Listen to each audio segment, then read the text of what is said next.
C'est un reportage sur les oiseaux mazoutés. Oui. On va regarder l'extrait et regardez bien à gauche, en bas à gauche de l'écran, vous allez voir quelque chose d'assez particulier. Madame, Monsieur, bonsoir et bienvenue dans votre jardin extraordinaire qui aujourd'hui va vous parler bien sûr de l'accident du tricolore, je vous l'avais promis, et puis aussi surtout de la problématique des oiseaux mazoutés. Alors vous êtes le spécialiste des échouages de mammifères. On regarde tout de suite ce reportage qu'on pourrait intituler « Les oiseaux broient du noir ». Oui. C'est un vrai? Oui. Mais il était mort, hein. Je ne sais pas si vous avez remarqué, mais... En tout cas, il avait plus l'air de bouger beaucoup. Il gigotait plus, non, c'était pas un furet. Ben oui, mais on peut amener des oiseaux mazoutés sur les plateaux? Ben oui, s'ils sont mazoutés. Voilà. Il n'y a pas eu de problème ensuite? Ah, je me souviens pas. Puis de toute façon, même, quoi. On avait dit ce qu'il fallait, et puis on montrait, parce que vous savez, de temps en temps, une vraie image, ça vaut tous les discours. Et quand on voit un bel oiseau comme ça, qui est mort, englué, plein de pétrole, on se dit, mais finalement, il faudrait quand même essayer de trouver une solution à ça. Oui, non. Je crois que ça avait frappé pas mal de gens. Certains ont trouvé que c'était déplacé au jardin extraordinaire parce que les enfants regardaient.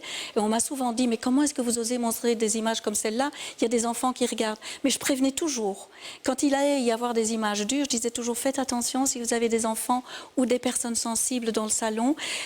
Partez vous faire un petit café ou allez leur raconter une petite histoire et puis vous revenez. Et ça ne durait jamais très longtemps.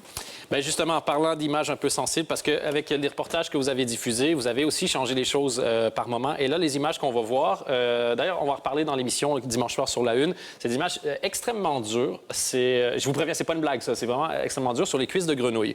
Comment les cuisses de grenouille... Les enfants ne regardent plus à cette heure-ci. Je ne sais pas, espérons mais que non. Sincèrement, si vous êtes sensible, c'est vraiment... En regardant les images pour préparer l'émission, moi-même, j'ai fait un petit mouvement de recul. Fermez les yeux. Mais ça dure pas très longtemps. Fermez les yeux 10 secondes et puis on reparle après. Et pour ceux qui ont envie de regarder, donc comment faire les cuisses de grenouille.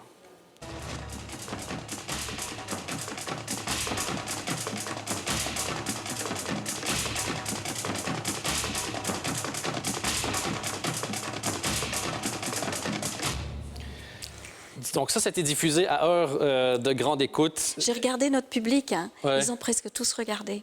Vous vous souvenez de ces images? Vous vous en souvenez? Vous n'en mangez plus depuis? Eh bien, formidable. Vous voyez à quoi ça sert la télévision? Et le jardin, c'est formidable.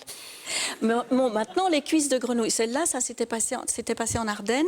Grâce à un garde champêtre qui connaissait les braconniers, il nous avait dit, et il nous avait permis de les suivre. Et c'était le réalisateur, très courageusement. Moi, j'étais restée, vous savez, à l'arrière, oui. Non, j'étais rentrée à la maison. Et puis, Christian Leroy, ils avaient suivi les braconniers. Et puis, ils étaient très fiers de montrer ce qu'ils osaient faire et de braver comme ça la loi. Ils les avaient emmenés dans le hangar où ils passaient toute la nuit à couper les cuisses. Ils les remettaient dans des seaux. Ils allaient les rejeter à la rivière où ces bestioles dérivaient comme ça et mouraient à petit feu. Et après ça, il y a certains restaurateurs qui ont mis sur leur vitrine « Ici, on ne sert plus de cuisses de grenouille ». Donc, si vous aviez à cœur, vous n'hésitiez jamais à en parler dans le... Oui, parce que je trouve que, bon, on aime bien manger, mais le prix que payent les animaux au fait que nous, on a envie de manger, on n'a pas besoin de cuisses de grenouille pour vivre. Hein. Et vous avez déjà eu des gens qui sont plaints de votre style? Parce Absolument. Que... Ouais? Ben oui, notamment, c'était une émission familiale quand même. C'était la seule que les enfants pouvaient regarder, on m'a souvent dit ça. Et puis c'est vrai que quand les enfants, une petite fille de 8 ans qui voit ça, mais ça la fait pleurer. Alors il y a une dame qui m'a écrit un jour, à cause de vous, ma petite fille a pleuré toute la nuit. C'est vrai que ça me...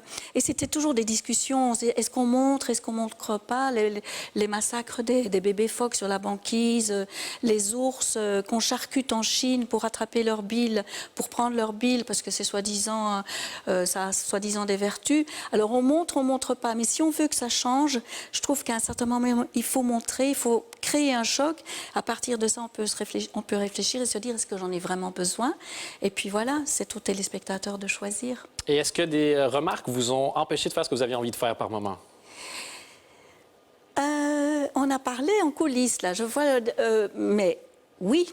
Oui, ben oui, comme voilà, comme j'avais pas ma langue en poche et que je disais ce que je trouvais qu'il fallait dire, parfois j'ai lu l'une ou l'autre fois quelques petites mises en garde en disant ben écoutez, si vous voulez jouer les journalistes, on en mettra un vrai à votre place. On m'a dit ça une fois. Et si...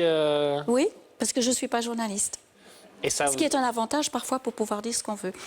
Et ça... Les journalistes ne vont pas être contents. Oula, mais ça passe à 11h du soir, normalement ils dorment à cette heure-ci, les journalistes, j'espère.